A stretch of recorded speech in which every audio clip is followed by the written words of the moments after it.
On today's news, did turning down this angle force a star to ask for their WWE release? Stephanie McMahon talks life after Vince McMahon in WWE.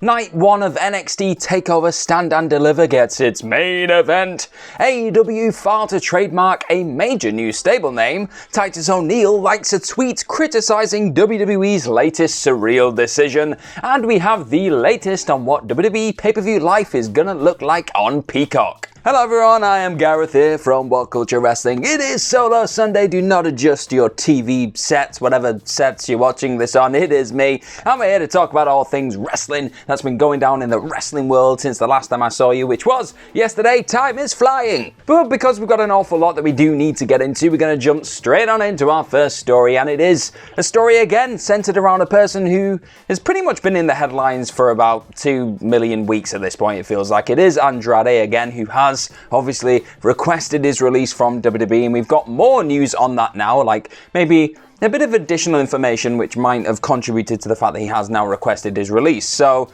there is now word from the Wrestling Observer, from Dave Meltzer himself, saying that Charlotte Flair once pushed to work alongside her real-life fiancé on WWE TV, but this request was turned down. So obviously this has probably not gone down very well with Charlotte or Andrade, because it seems like they wanted to work together. They thought it'd be a good thing going forward, but the higher-ups, those in charge, were just having none of it. And this is the quote that Dave Meltzer put in the Wrestling Observer newsletter. He said, Ashley Flair, obviously Charlotte, did push to work an angle with Andrade to get him on television, but it was turned down. So it's pretty much all there for you. And it's not something that's come out of the blue, because obviously Charlotte Flair has spoken in the past about maybe angling for a bit more time on TV with Andrade. She thinks it'd be good for her character, because she said she comes across a little bit cold sometimes on television, which she has. Well, she's a badass, so it's that kind of coldness. You get that cold stare, steely stare that she has. But I think she wanted to work with him and thought it would have benefited him and her, which I think it probably would have in the grand scheme of things. But this does seem like, again, just another, maybe the straw that broke the camel's back, if you want to use that phrase. It could be another thing that's contributed towards Andrade saying, no, I've had enough, I want to leave. And to be honest, WWE seem a little bit worried, I'd say, about letting him go. That's why they turned down his release request. That's what the major feeling is about all this right now. And in terms of Charlotte Flair, she's in a bit of a tricky situation right now, because we said it again on the news yesterday. She's not really got a straight kind of direction coming into WrestleMania. She's been taken off one of the graphics, like the big graphic poster things that have been doing the rounds, which could be like a whole lot of nothing. We don't really know what's going on with that, but she hasn't got a major feud coming into the biggest show of the year. So it's interesting times, intriguing times for Charlotte Flair and Andrade. Now, obviously, the person at the top of WWE who's in charge of pretty much turning down angle and release requests is, of course, Vince McMahon. So this is my little segue into the next story. I know it's really good.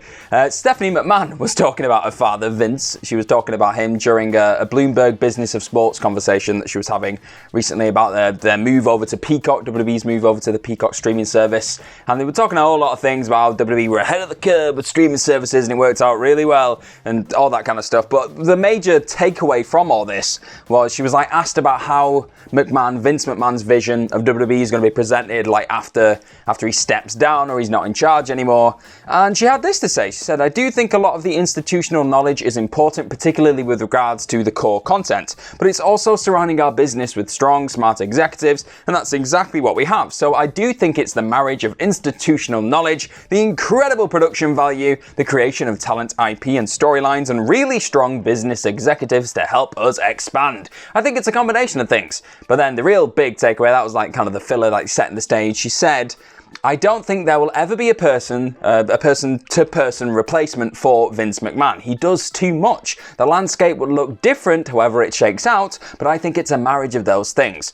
So she's sort of saying that Vince McMahon spins a lot of plates and he's kind of superhuman, so it'd be quite impossible to just get another human and just drop them in the Vince McMahon position, because they'd probably go insane after about a week. The guy's an absolute madman. He's a machine. The amount of things he does on a daily basis, it'd melt an average Joe's mind, let's say that way. So she's pretty much saying there's not going to be somebody just to jump in, and they'll probably maybe have a couple of people just to take on, spread out those responsibilities, which probably makes sense, really. Just spread the load and spread out the stress, so it's not just one person going nuts and just cancelling pushes and all the rest of it. Just, yeah, it makes a lot more sense maybe to have that vision going forward. She's not explicitly said that, but she has said that we're not just going to get a Vince McMahon clone, which would be a little bit strange. But saying that, probably the closest thing we have got to a Vince McMahon clone at this point is Triple H. And segue into the next story, he is the guy behind NXT, and NXT TakeOver Stand and Deliver Night 1 of 2 looks to now have its main event, and boy, it is a doozy. It's a big, and I love my NXT, you know this. Go and check out NXT Ups and Downs. It is me screaming joy and just fun about NXT all the time. It goes down a treat with everyone here in the office. That's the online office, I mean, but you get my point. So the major thing that we're going to have to talk about right now is the fact that Io Shirai will be defending her NXT Women's Championship against Raquel Gonzalez in the main events of Night 1 of NXT TakeOver Stand and Deliver, which is, of course, going to be going down on April 7th. That's going to be on the USA Network. And then Night 2 is going to be on Peacock. It's just a whole big thing, but I'm so hyped up for this match. It's going to be incredible. I think Raquel Gonzalez deserves this platform after the year she's had coming into this big event. Io Shirai has been the most dominant champion in all of WWE. I don't care if it's Raw, SmackDown, TO5 Live, NXT UK, NXT. She's just been the best. She's been the absolute best. So they both deserve this nice big spotlight on Night 1 of, yes, this big NXT TakeOver event, so I am definitely saluting the announcement. A really quick one here now, we're going to just jump over to AEW land, and it's looking like they've officially now filed a trademark for the Pinnacle. If you was watching Dynamite last week, the recent Dynamite, you will know that MJF's new stable, which is obviously him, Shawn Spears, Wardlow, Tully Blanchard, and the former AEW Tag Team Champions FDR, they're all together, they're a gang of bastards, and they're just going to beat everyone up. And according to Heel by Nature, the AEW have now filed for this trademark, and they're going to use it for all the typical usual stuff that you get when you trademark these things. We've done these stories left, right, and centre. You know the deal right now. But I think just the major takeaway is that it's looking like these dudes mean business, and they're going to have their own trademark. And I think MJF trademarked for his own name recently as well, but that's a whole different story. But yes, it seems like these guys, they're here for the long haul. And after that quick detour to AEW land, we're back in WWE world, and oh, have we got a story for you revolving around Titus O'Neil, Hulk Hogan, WrestleMania 37, and just the madness of this whole thing. Because obviously it was announced recently that Titus O'Neil and Hulk Hogan are going to be the co-hosts for WrestleMania 37, which is just, I don't have to tell you how strange and surreal this whole thing is, but you kind of know, you know where I'm going.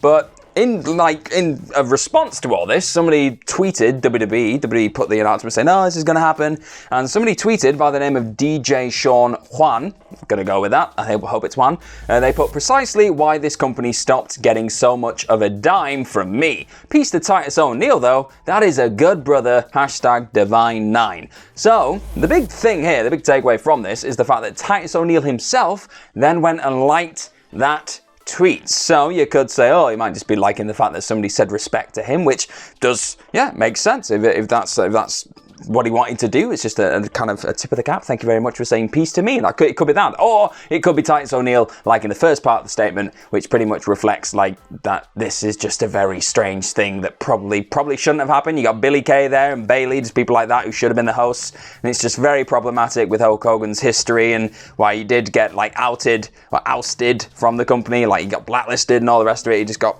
knocked out of WWE in 2015, then brought back in 2018. It's just it's very messy and just makes you feel dirty. And it's just a very surreal situation that WWE have put themselves in here, and they're opening themselves up for a lot of criticism, which is most definitely deserved, I'd say, at this point. But of course, this year's WrestleMania is going to be the first ever one on the Peacock streaming service, and it's something we just seem to be talking about every single day right now, because it is the new big crazy thing that's going down in WWE, that they've moved all the content over to Peacock. And we've had some more information right now in regards to what WWE pay-per-views are going to look like on the Peacock network streaming service platform thing going forward. And apparently, each and every WWE pay-per-view that's airing live on Peacock and all the rest of it will stream commercial and advert-free, according to PW Insider. So that's probably good news for wrestling fans everywhere. They're not just going to be sat there watching WrestleMania and loads of adverts are going to pop up every 10 minutes, like midway through a match, and just you get some kind of weird thing for Twinkies. I don't know. We don't really get many Twinkies over here, so I like talking about Twinkies. So we're not going to get any of that. No Twinkie advert, none of that stuff. But we are going to get, apparently we're going to get adverts and commercials in that Peacock streaming service. There are still going to be them during on-demand content on the service, so that is still going to be a thing.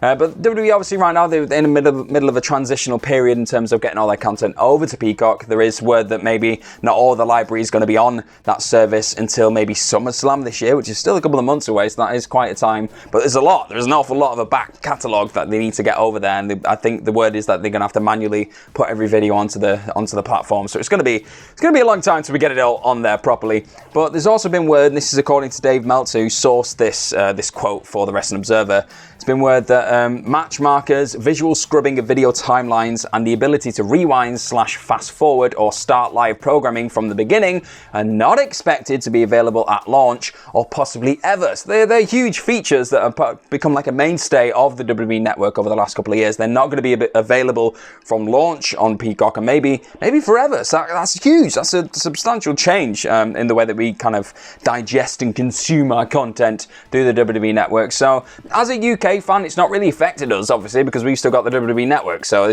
we're just kind of watching from across the pond like, oh, that looks different. So obviously we have an awful lot of US fans here in What Culture Wrestling and like subscribe to us. So I want to know what it's like. Let me know. Let us know in the comment section below. What has this transition been like? I know it's very early days right now, but even just in the early days, like, do you feel like it's an improvement? Do you feel like it's a downgrade? Let us know. I'm interested to hear your opinions on this thing. But that has been your solo Sunday news with myself, Mr. Gareth here on my Todd on a Sunday, because it's right there in the title. Solo guy. But don't forget to like the video, share the video, subscribe to all things What Culture Wrestling. Follow myself on Twitter at gmorgan04. Follow everybody here at What Culture at What Culture WWE. Don't forget to join us tonight. We've got a stream here on What Culture Wrestling. It's going to be Phil Chambers, Adam Wilborn. They're going to be shooting the breeze about Fastlane as it's going down. I think it starts in the UK at 10 o'clock, I think the pre-show is, which is madness. A reasonable time. I can finish work, have a nap, maybe do a little workout whilst eating pizza,